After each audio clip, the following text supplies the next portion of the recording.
Hello and welcome to the lecture series on principles of microeconomics. So in the previous lecture we saw various determinants of demand, and particularly there was a point wherein I talked about something called as price of the related goods, and they were substitutes and complements.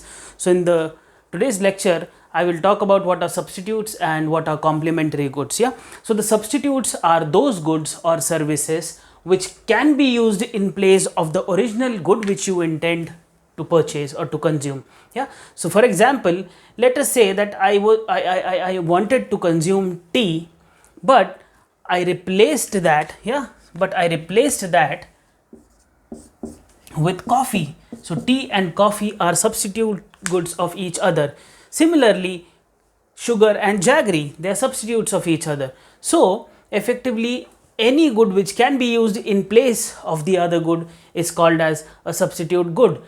So here the example is tea and coffee. You can take sugar and jaggery. You can take, for example, a gel pen and a ball pen.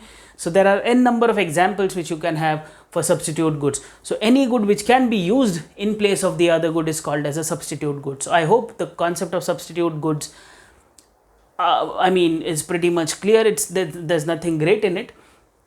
The best example to remember is tea and coffee. The best example is this. So next is the I hope this is pretty much clear. Let us now look at what are complementary goods. So complementary goods are those goods and services which are consumed together, complement each other. It complements each other. So which are consumed together or consumed in a proportion or a combination. They are consumed in a proportion or a fixed proportion or a combination. So here let us take an example of car and fuel. Fuel particularly means petrol, diesel, CNG, anything. So car and petrol in combination with each other,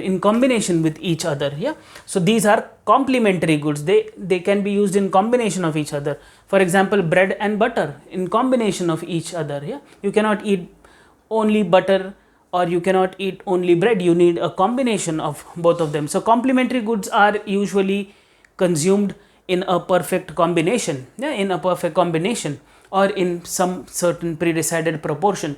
So I hope the concept of substitute goods and complementary goods is pretty much clear. Thank you so much.